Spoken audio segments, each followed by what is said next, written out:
speaking of Bato, eh baka sabihin nyo, naku, nakalimutan nyo na po ba si Bato? O eto si Bato, gustong magpare, mga kababayan. Si Mike. Ito naman po tayo. Mahaba po itong kay Father, mga bossing. Ano? And then meron kang sinabi na, sabi mo, Senador, na sabi, shit happens. Sino yun? Are you referring to? Yung po yung nabanggit ni Senator Go nung namatay si Micah. So it's Go. So Senator Go? Sorry. Senator? My apologies. Senator Bato. De La Rosa. Sige. Explain kong maigi mga bossing. Explain kong maigi muna. Yung Micah, yung 3 taong gulang. Ano ho? 3 taong gulang, tegi. No? Nung nategi po, ang nasabi na lang po ni Bato, doon sa 3 taong gulang na nawalan po ng precious na buhay is, shit happened. That's it na po. Di ba? Yun na po. Kaya kayo, kapag kayo yung na ganon, wala kayong kinalaman, hindi naman talaga kayo dapat, eh, shit happened. Nangyayari eh. No? Ganun na lang po yun. As a matter of right, the Senator can react if he wants to. Yes, Mr. Chair, thank you. I just would like to put in context. Paano ko sinabing shit happens? Indeed, I said that. Shit happens. Because sa amin sa police, sa military, during operations, when you don't have complete control of the operational environment, you expect shit happens. Yun. Buhay. Buhay yung nawala. Parang ano lang, kasi nagtakbuhan sila, nabasag yung cellphone, nalaglag. Wala eh. Shit happens eh. Di ba? Pero 3 taong pong gulang yung nawalan ng buhay, mga kababayan. Nangyari nga. Namatay yung bata, tinamaan yung bata. Talagang, for me, for us, shit happens. Nangyari yun. So what's the fuss? What's the fuss about blaming ourselves for... Sinabi ko, talaga nangyari. Hindi perfect yung operation. Hindi mo kontrolado ang environment. May tinamaan na bata. So, anong... Nag-iiyak sila. Pulis ka! Hindi. Pakialam mo ba? Diyan ka lang sa comment section. Dito lang ako magsasalita. Kahit hindi ako pulis, magsasalita ako dito. Sabi dito, kumag na vlogger na to. Gonggong, huwag kayong maniwala sa vlogger na to. Sa tanongin natin sila, Jeno, Torion. Ay, kamag-anak ni Torion yata to. Kamag-anak ka ni Torion?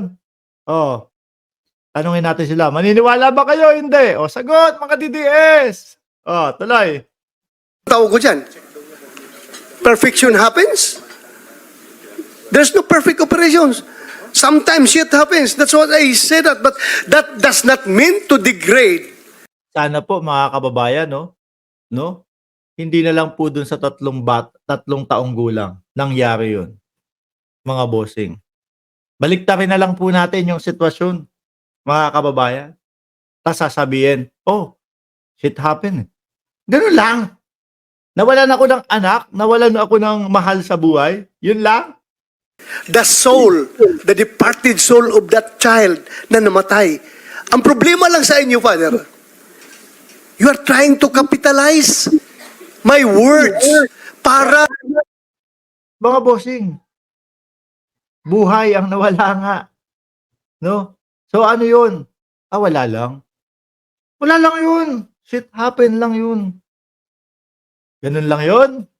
Talagang makakapitalize yung word mo dyan. Buhay yung nawala tapos ganun lang ang reaction mo. Di ba, mga kababayan? For propaganda purposes. That's very bad, Father. Masama po yan. Huwag niyong gamitin. Si Father na ngayon ang masama.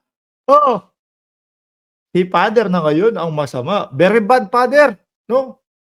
Pero yung udyukan, yung mga taong hinuhuli nila para manlaban pa, para magkapatayan tayo, hindi masama yun sa kanila. You do not take the word out of context para i-propagandize yung isang issue. Ako, sinabi ko shit happens because I'm blaming myself as the chief PNP. Nangyari yung hindi dapat nangyari. Namatay yung bata, tinamaan. Really, shit happens. Pero, when the media presented it, when the media articulated it in their papers, wow, iba na. bato is demonyo na yung bata Baka nga. parang masaya pa dahil lang namatay yung bata. Mali po yun, Mr. Chair. So, Mr. Chair. matanong ko lang si Father, Oh. when you said that you used drugs for 15 years, ano Oh, yan. Idadivert niya, ibabalik niya, no? Kay Father, yung paggamit ng bato, mga kababayan, di ba? po yung drug? Kasi si Father may experience sa gumamit, nagdroga. Nung panahon niya po, mga kababayan, nung kabataan niya po, hindi pa ho siya pare, mga bossing. Ito yung sinasabi natin, isa si Father din, bukod kay Robin Padilla, mga kababayan, no? Na nabigyan ng tsansa na magbagong buhay, ito din si Father. Kung nung dati, nung panahon na nagdudurog yan, tapos nahuli, tapos ang gusto nilang mangyari, dapat, sabihin mo, manlaban si Father para patayin natin. Walang isang pare na tutulong po, no? Doon sa mga nabiktima. Okay? Kaya, ang sinasabi natin dito, mga bossing, tayo po ay gusto nating masugpuan droga, pero hindi doon sa kanilang pamamaraan. No? Dahil ang isang tao po, may karapatan na magbago po, mga boss. Na ginamit mo, Father? Shabu po, o bago pa mag-shabu, Pare ka na noon? syempre hindi pa ho. Hindi ka pa pare. Upo nito si Bato. Pare ka na lang, nagsasabu ka. Siyempre hindi. Ang hina naman ng kokote ni si Bato. Natural po. So, 15 years. How old ka nag-start gumamit na siya po? Father, ako sagutin niyo. Ako sagutin niya. Mr. Chair, simula po ako ng 16. 16. Opo. 16 plus 15, that's 31. Kailan ka naging pare? 2006. 2006. Doon na, pinokus niya na doon, mga kababayan. Yung tanong. Si Father na ngayon, ang iniimbestigahan ni Bato. Di ho ba? How old were you? How old were you? 2006. 31 ho. 31. So meaning, nasa loob ka pa ng seminaryo, gumagamit ka na siya Meron mo. po akong tinatawag na relapse, Mr. Chair. Relapse. Opo. That's good. I congratulate you for reforming your life. Di ba? Paano yung mga tinegi ninyo, yung mga inudyukan yung manlaban? Paano yun? Wala nang karapatang magbagong buhay. Di ba? And being a good example, I congratulate you. You are a good example to this community. Salamat. Si Father ang isa sa good example at si Binoy ang isa sa good example na dapat may karapatang magbagong buhay. Hindi yung tegi lang ng tegi. Salamat po, Mr. Chair, pero hindi po ako gumagawa at nagfa-fabricate o pinapalobo. When you said that you do not intend to hurt the feelings of the bereaved, by the word itself, you already did. Salamat po, Mr. Chair. Well, depende sa inyo yan. That's subjective, Mr. Chair. Kasi sa akin, when I see shit happens, that's for us to blame ourselves. That shit happens. That is not intended for the people or the victim. And Can we contextualize? Aminado naman si Senator Bato, konektado ito sa 1-year-old na namatay, kaya kayo napasalitang shit happens. Yes, Mr. Chair. Can we, 3-year-old. Ilan? Mr. Chair, 3-year-old 3 years old daw. na nangangarap ding Okay. maging police. Yeah. Sige, Father, ikaw familiar Na, tapos na yung pangarap ng bata na yun. Di ba? sa what happened doon sa 3 years old na namatay? Sige nga, so that we will see the Winarningan yung bata. Hindi pa rin tumigil, kaya patay. Winarningan yung bata. Ganun ba yun? Winarningan yung batang 3 taong gulang, hindi pa rin tumigil.